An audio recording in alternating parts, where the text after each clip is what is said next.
नमस्कार। मुद्दा तो है मैं आपका स्वागत है। मैं हूं आपके साथ ब्रजेश चौक से।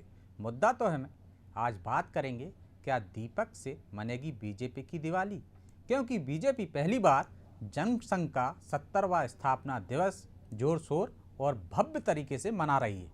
उपचुनाव वाले क्षेत्रों के सभी बूथ एवं कार्यालयों पर दीप कमल रंगोली कार्यक्रम आयोजित किए हैं, जबकि इससे पहले वह इस दिन सिर्फ रस्म अदायगी करती रही है। आखिर 41 साल की युवा बीजेपी जो अपने बुजुर्गों को मार्गदर्शक मंडल में भेज रही है, उसे चुनावी क्षेत्र में जनसंघ की याद कर क्या फायदा मिलेगा?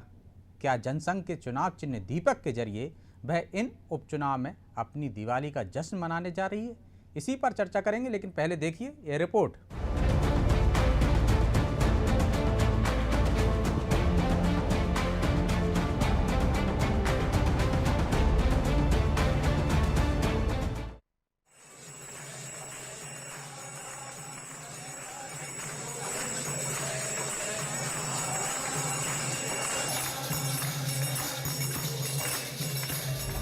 कोरोना महामारी के बीच राजनीतिक दलों के बंद हुए कार्यक्रम एक बार फिर शुरू हो चुके हैं। आदिवासी दिवस से लेकर वाल्मीकि जयंती तक कार्यक्रम के आयोजन किए जा रहे हैं। बीजेपी ने करीब 2 साल बाद एक बार फिर जनसंघ का स्थापना दिवस उत्साह के रूप में मनाया।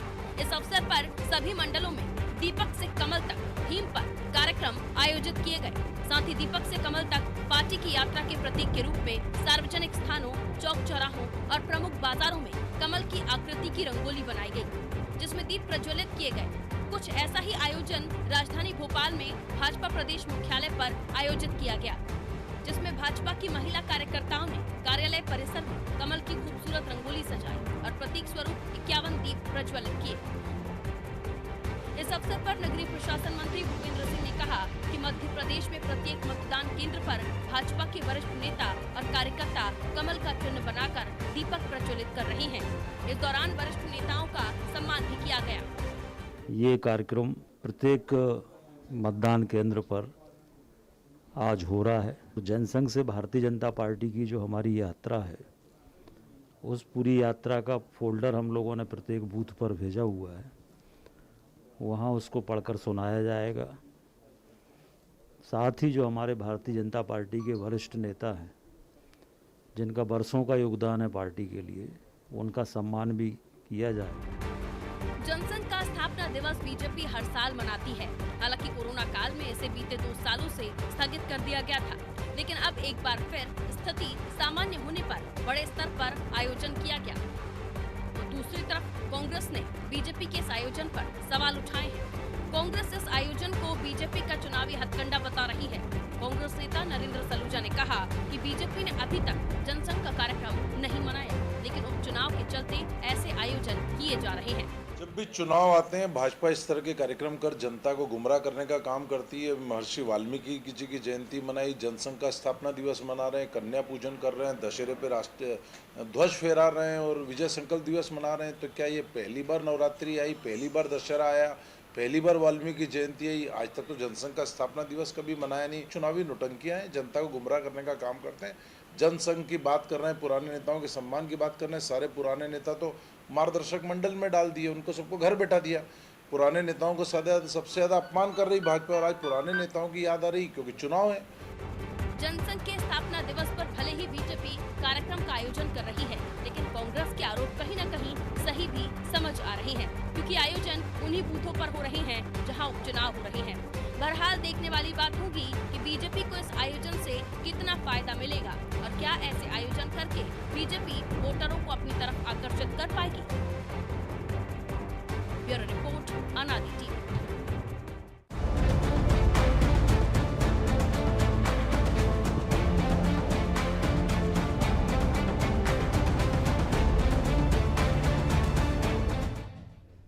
दीपक से मनेगी बीजेपी की दिवाली पर चर्चा के लिए हमारे साथ मौजूद हैं वरिष्ठ पत्रकार खिलावन चंद्राकर, और हमारे साथ भाजपा और कांग्रेस के साथी भी जुड़ेंगे। शुरुआत खिलावन जी से ही करते हैं। खिलावन जी, भाजपा 70वां स्थापना दिवस मना रही है जनसंघ का, कैसे देखते हैं आप? कांग्रेस कह रही है चुनावी हथकंडा, नौटंकी है भाजपा की, वो अपने पुराने नेताओं को तो घर पे बिठा रही है और जनसंघ का स्थापना दिवस मना रही है, पुरानी पार्टी का। आप कैसे देखते हैं?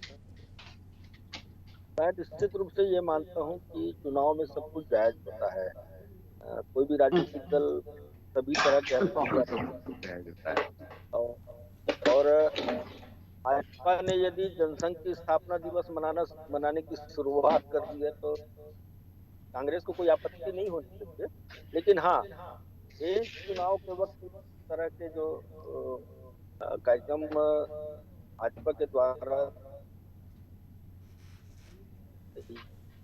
जी जी जी खिलावन जी,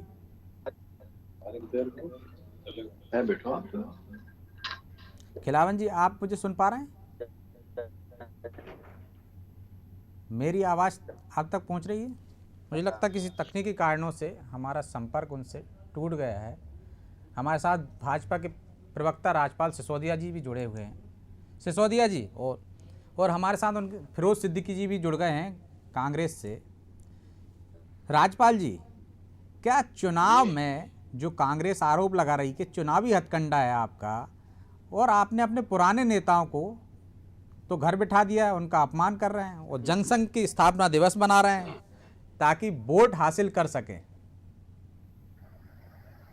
देखिए, जिसका इतिहास गौरवशाली होता है वो अपने इतिहास को याद करता है, जिसके पुरखे बलशाली होते हैं वो अपने पुरखों को याद करता है, जिसके पुरखे बलिदानी होते हैं वो अपने पुरखों को याद करता है।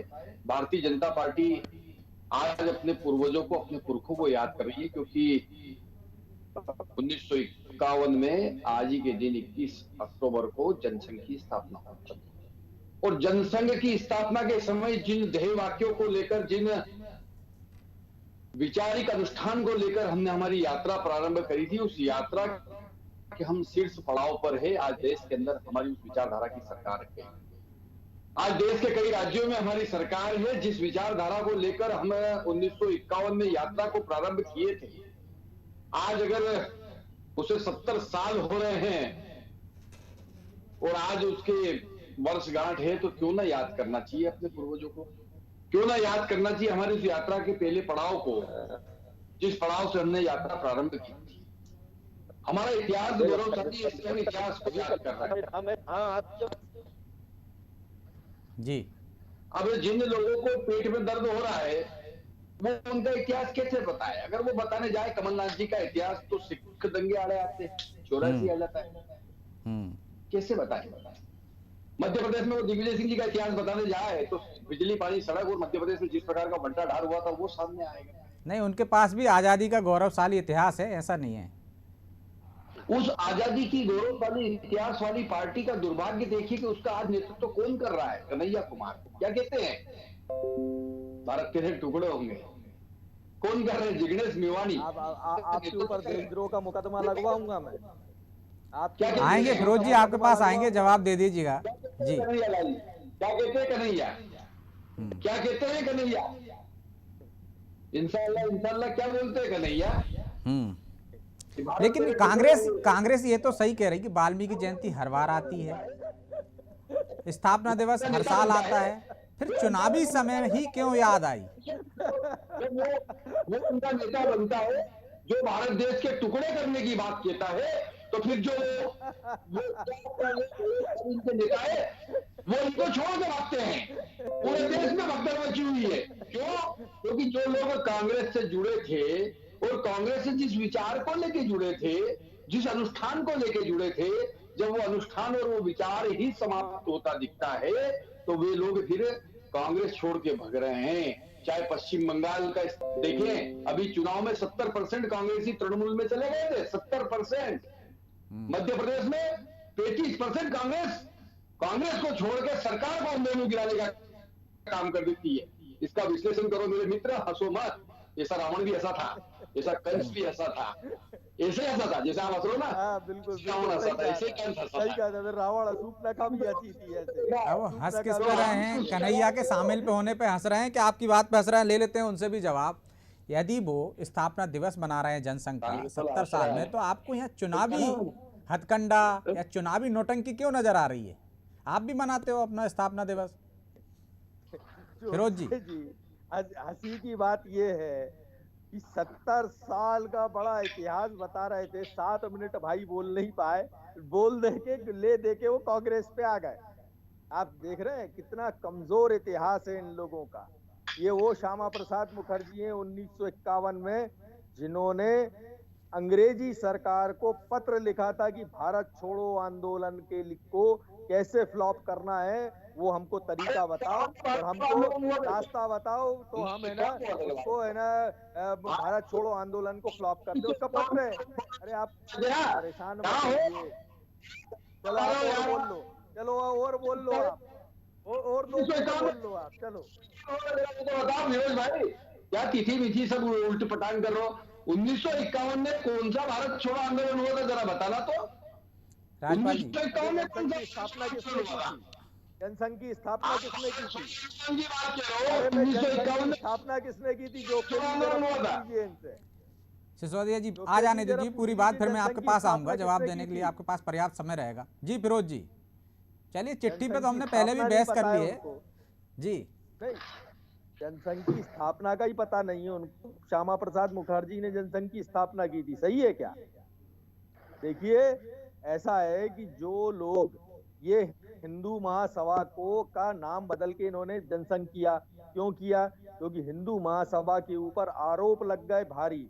सावरकर जो है जेल चला गया इसी बात को लेके कि महात्मा गांधी की हत्या में उसका हाथ था, तो इन्होंने उसका नाम बदल के जनसंघ रखा।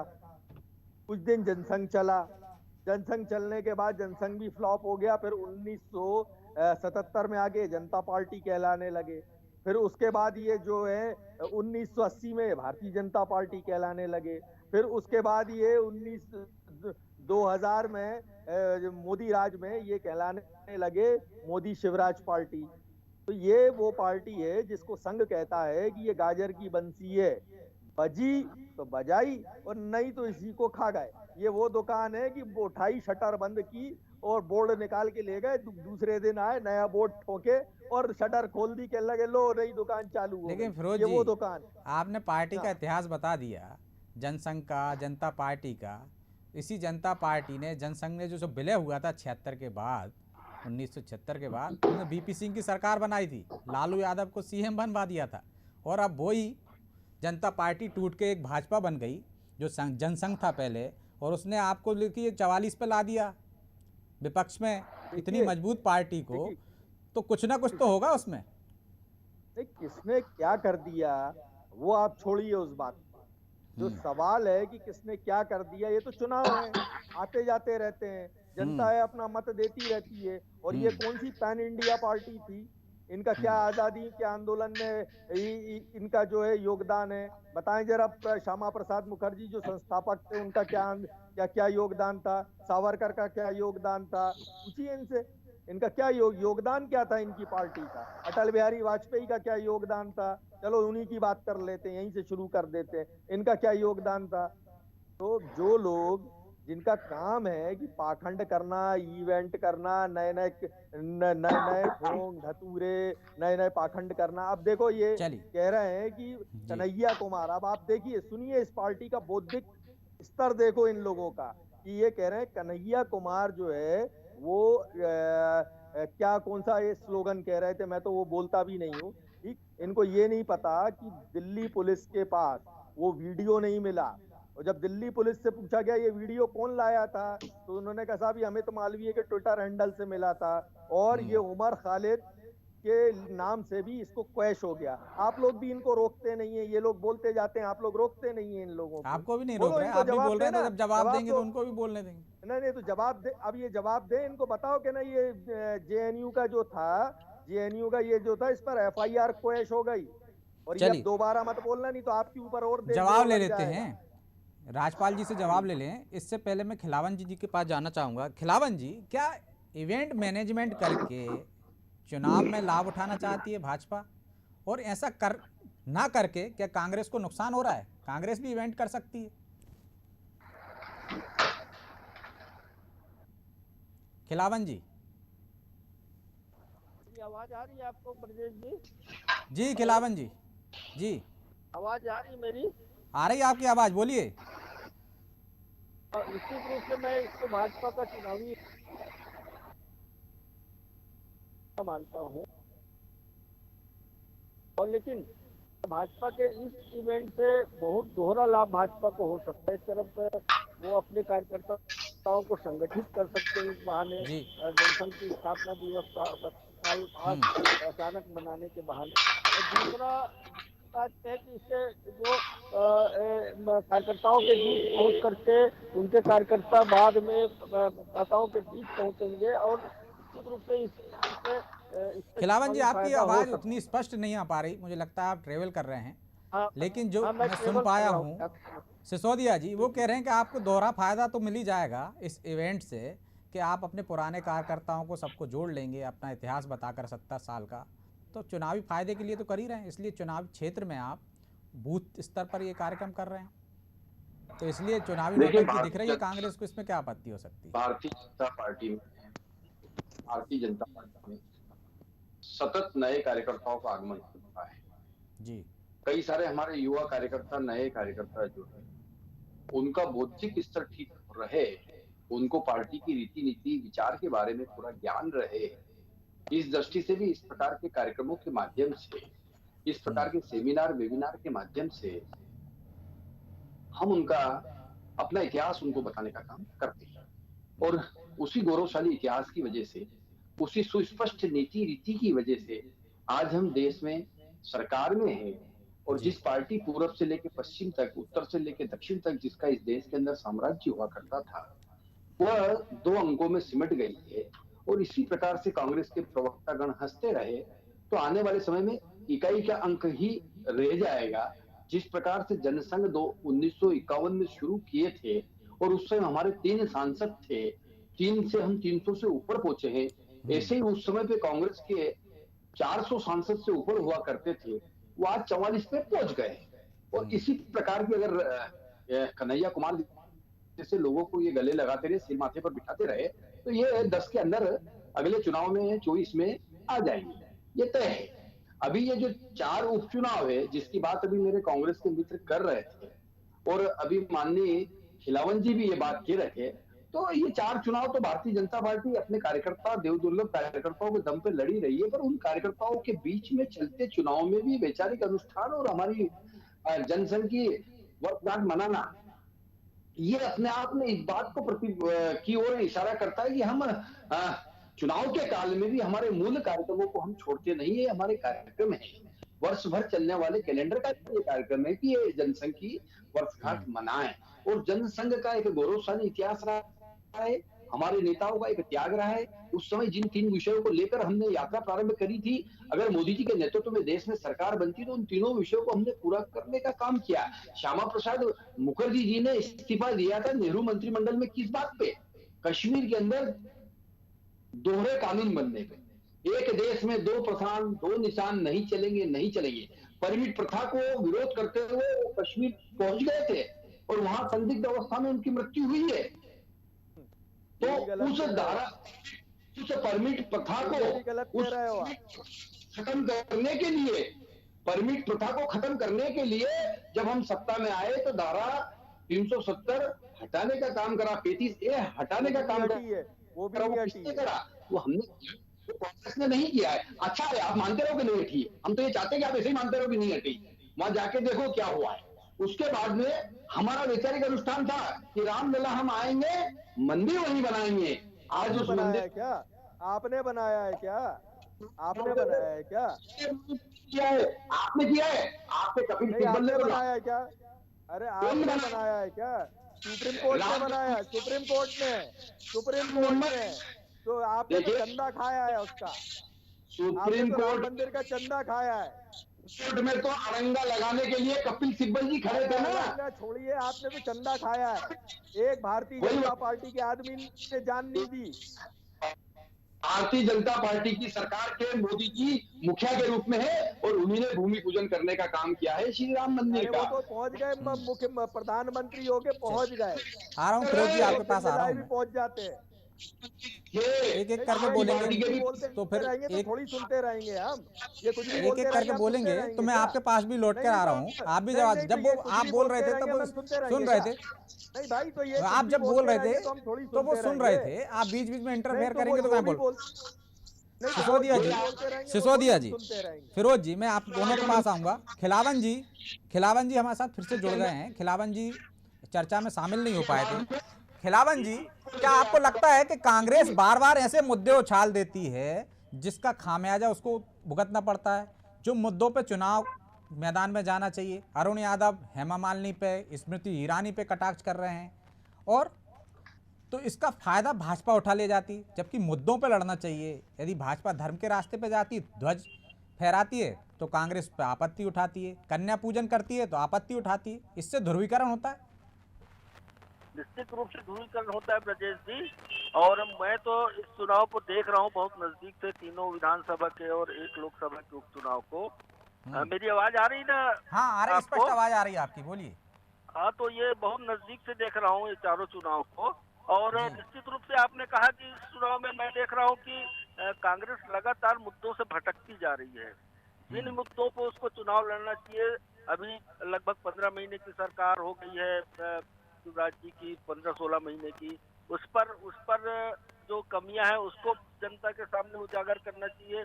महंगाई से बहुत त्रस्त है लोग, इसे लेकर के भाजपा को घेरना चाहिए। लेकिन कांग्रेस ऐसा नहीं कर पा रही है। कांग्रेस के जो चुनाव कैंपेन में हिस्सा ले रहे हैं वो लोग निश्चित रूप से मुद्दों से भटक रहे हैं। तो मुझे लगता है कि इस चुनाव में जो मुद्दों पर आधारित चुनाव होना चाहिए वो नहीं हो पा रहा है, बल्कि हम आपस में ही कोई एक गेंद किसी पाले से उछाल दिया जाता है और पता चलता है कि उसी गेंद को संवारने में, उसको झेलने में, उसके जवाब देने में ही दूसरी पार्टी जो है व्यस्त हो जाती है। लेकिन जनता की समस्याओं से जो सरोकार होना चाहिए चुनाव मुद्दों को लेकर के, उसका पूरा अभाव दिख रहा है। आपने देखा होगा कभी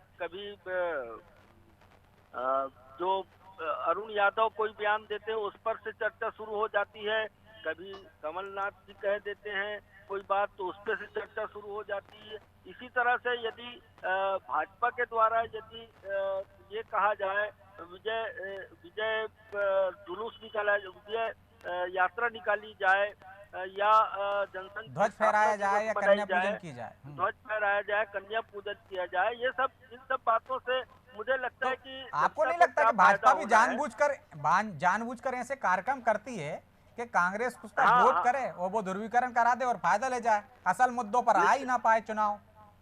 निश्चित रूप से ऐसा ही मुझे लग रहा है, क्योंकि देखिए जब चुनाव आते हैं भाजपा निश्चित रूप से उनकी जो एजेंडा है, जो राष्ट्रवाद का एजेंडा है या धार्मिक एजेंडा है, हिंदूवाद का एजेंडा है, उस पर जो है काम करना शुरू कर देती है। और कांग्रेस जो है आपस में भटकते ही रहती है, यहाँ से वहाँ इस तरह की। और मुद्दा जो रहता है, जो मेन मुद्दा रहता है, मूल मुद्दा रहता है, जो जनता को सीधे प्रभावित करने वाले सवाल होते हैं, उससे हटकर बात करने लगती है कांग्रेस भी। तो कुल मिलाकर के मुझे लगता है कि भाजपा के द्वारा फेंका गया गेंद या फेंके गए जाल में कांग्रेस फंसती चली जाती है और अभी इस चुनाव में फंसती चली जा रही है। ये कहते हैं कि दमोह का मॉडल के आधार पर आप बार बार भाजपा के पाले में जाके खेलने लगते हैं, उनके एजेंडे पर बात करने लगते हैं, जबकि आपको मुद्दों पर, और यदि 17 साल उनकी सरकार है उस पर सरकार को कटघरे में ज्यादा खड़ा करना चाहिए। वो अपने मुद्दे पर ले जाते हैं और आप उससे भटक जाते हैं, और कहीं आपके ही नेता आपके लिए तो नुकसान नहीं पहुंचा रहे इस तरह के बयानबाजी करके? फिरोज जी, आप मुझे कौन सी सभा ऐसी है जिसमें बताएंगे कि हमने महंगाई, पेट्रोल डीजल, कोरोना से हुई मौतें, कोरोना का मुआवजा, बेरोजगारी, व्यापार, आर्थिक मंदी, इसको गैस सिलेंडर, महिला अत्याचार, इसको लेकर मामले नहीं उठाएं? दिक्कत ये है कि भारतीय जनता पार्टी के पास जवाब नहीं है, किसी बात का उनके पास जवाब नहीं है, इसलिए तो ये वो नौटंकी करने घूम रहे हैं जगह जगह। आप दिए लगा रहे हैं तो ये दिए दिवाली के दिए कैसे हो गए? जरा मैं समझूं, ये दिवाली के दिए कैसे हो गए? और इन्होंने कन्या पूजन कर दिया। तो कन्या पूजन जो है, हमने भी तो सवाल किया कि कन्या पूजन तो कर रहे हो आप, अच्छी बात है। जब बेचारी कन्याएं आपके कार्यालय के बाहर बैठी थी, चयनित शिक्षक है, पूजा की थाली हाथ में लिए, तो आपने उनका क्या हाल किया?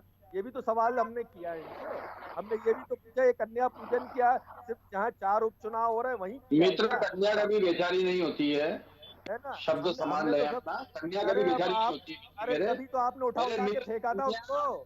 अरे कन्या भैया, और आपने तो लड़की, बेचारी, मतलब कन्या हमने और कहा कि महिलाओं, दया की बात हो गई कन्या तो और हमने लड़की क्या में किया? अंतर अगर आपको आता ना भाई, तो बात कुछ अलग होती है। कन्या का जो स्वरूप होता है वो देवी स्वरूप होता है। 10 साल से नीचे की उम्र की जो लड़कियां होती है उन्हें हाँ, हिंदू धर्म में कन्या कहते हैं। अगर आप 33 साल अरे की वो महिला आप को भी फिर कहाँ से लाए हो ये? चलो कौन से उपनिषद में तो कहाँ है आप ये? कह चलो बताओ। चलो उपनिषद में कहाँ है ये बता दो।